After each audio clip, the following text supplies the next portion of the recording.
بحیثیت مال، بحیثیت تکلم، بحیثیت مشورہ، اگر کوئی بھی چیز مدرسے میں آپ کے تعلق سے ایڈ ہو جاتی ہے، مدرسے والوں کو اس سے فائدہ ہو جاتا ہے، بروز محشر یعنی جب سے یہ عمل آپ نے کیا ہے اور قیامت آنے تک آپ کے نامہ اعمال میں اجر و ثواب کی مقدار بڑھتی رہے گی، بڑھتی رہے گی، اور یہ چیز آپ کے ساتھ محدود نہیں رہے گی۔ لا یکون محدودا عندک فقط، یہ صرف آپ کے ساتھ نہیں رہ جائے گی بل فی جیلی کا آپ کی نسل میں یہ چلتی رہے گی، چلتی رہے گی۔ کتنا عظیم تحفہ بحیثیت نعمت مدرسے کی شکل میں اللہ نے ہمیں عنایت فرمایا کہ کسی بھی اعتبار سے اگر ہم سپورٹ کر رہے ہیں اللہ اس کا اجر دے رہا ہے۔ تیسری بات جو پوسٹر کا اشتہار ہے اشاعت اسلام کانفرنس کے تعلق سے ہے، اب میں اس پر تھوڑی دیر آپ لوگوں سے کلام کروں گا اور ایک پہلو کو میں لوں گا، کیونکہ اسلام جو پھیلا ہے، اسلام کی جو نشو و نما ہوئی ہے، اسلام کا جو انتشار ہوا ہے، اس کی کوئی ایک جہت نہیں ہے۔ There is not one way، کوئی ایک راستہ نہیں ہے۔ لیس ہناک طریق واحد فقد قرأنا القرآن الکریم واحادیث رسول اللہ صلی اللہ علیہ وسلم ونحن نقول قد فہمنا الاسلام هذا خطأ کبیر عظیم۔ اگر صرف ہم قرآن مقدس پڑھ لیں یا احادیث رسول صلی اللہ علیہ وسلم کا مطالعہ کر لیں یا علماء کے خطابات ہم سن لیں اور اس کے بعد ہم یہ دعویٰ کریں کہ ہم نے کامل اسلام کو سن لیا ہے، یہ ہماری فہم نہیں بلکہ خطا ہے، خطا ہے، خطا ہے۔ اسلام ایک کائنات کا نام ہے، اسلام اللہ کی سب سے عظیم ایک نعمت کا نام ہے۔ جب اللہ کی ایک نعمت کائنات میں پھیلی ہوئی ہے، اپنی شعاعوں سے لوگوں کو منور کر رہی ہے، تو اس کا کوئی ایک پہلو نہیں ہو سکتا ہے۔ اس کے بے تحاشا یعنی یہاں تک کہ ان تمام پہلوؤں پر اگر ہم کلام کرنے کی کوشش کریں تو ہمارے علم کی یہ جرات نہ ہوگی کہ ان تمام حدود کو ہم پار کر جائیں، نہیں کر پائیں گے۔ تو ہم اشاعت اسلام کے تعلق سے صرف ایک پہلو لیں گے جس کی اشد فی ھذا الوقت و فی ھذہ الدنیا، اس دنیا میں سخت ضرورت ہے، اور ہم میں سے ہر ایک نحن نحتمل بِأَنفُسِنَا کہ ہم اپنے نفسوں کو خود جانچیں گے کیا واقعی ہم اس پہ اتر رہے ہیں یا نہیں اتر رہے ہیں۔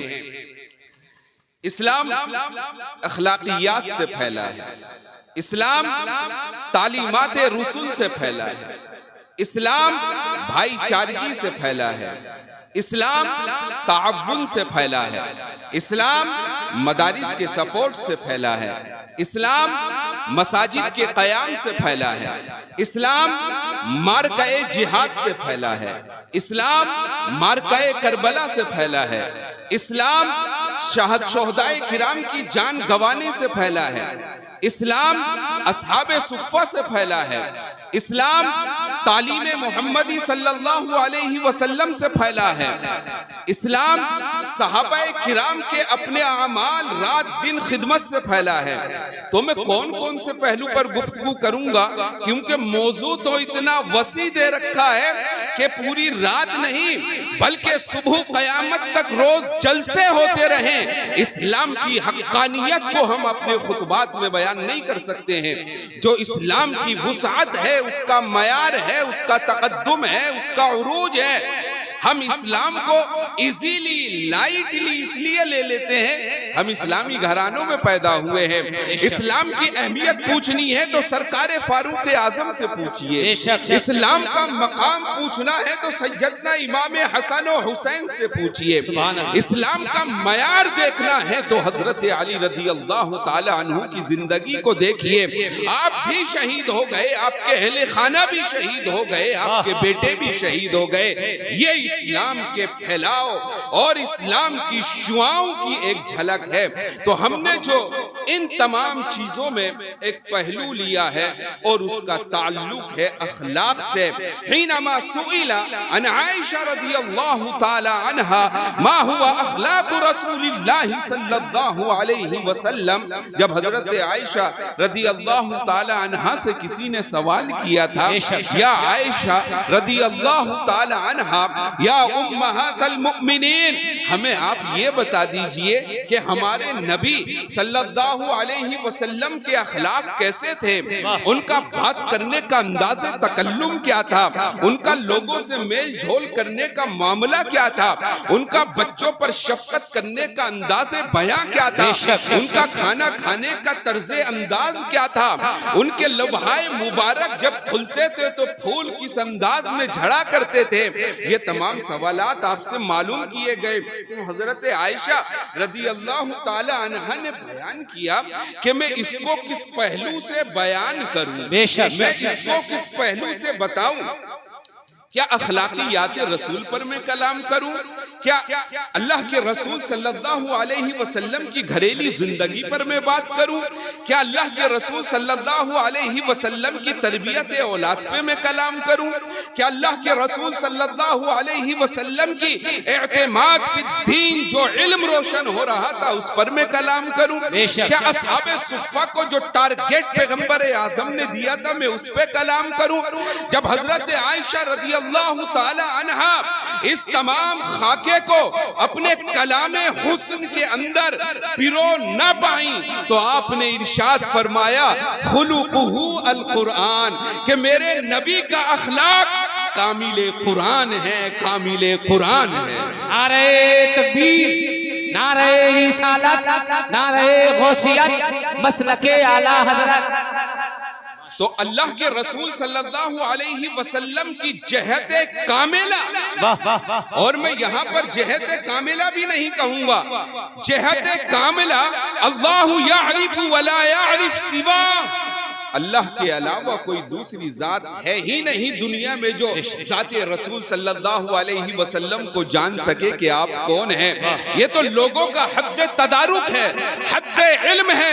کسی نے بشر دیکھا بشر کہہ دیا، کسی نے نور دیکھا نور کہہ دیا، اگر اس سے آگے کسی نے اور دیکھا ہوتا تو وہ اور کچھ کہتا۔ اس سے آگے تو ملائکہ کی جماعت بھی نہ پہنچ سکی، فرشتوں کے سردار نے کھڑے ہو کر کہہ دیا اگر اس کے آگے میں گیا تو میرے پر جل کر راکھ ہو جائیں گے، میرے پر جل جائیں گے۔ یہ مقام محمد صلی اللہ علیہ وسلم ہے۔ جزاکم اللہ۔ یہ مقام رسول صلی اللہ علیہ وسلم ہے۔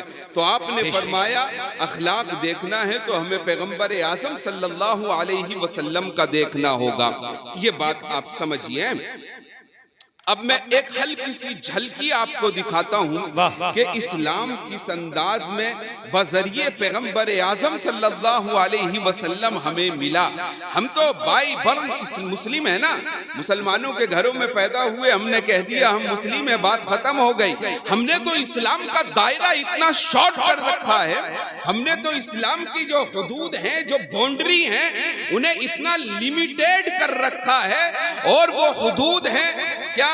ہم نماز پڑھ لیتے ہیں، ہم روزہ رکھ لیتے ہیں، ہم زکوٰۃ دے دیتے ہیں، ہم تیجے دسویں میں چلے جاتے ہیں، ہم قرآن مقدس پڑھ لیتے ہیں۔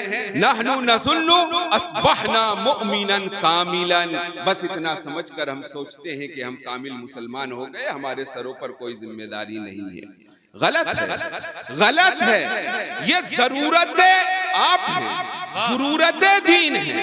اللہ نے یہ چیز آپ کو دی ہے، نہیں کرو گے تو بروز محشر آپ پکڑے جاؤ گے، رب کے سامنے آپ کو کھڑا کیا جائے گا۔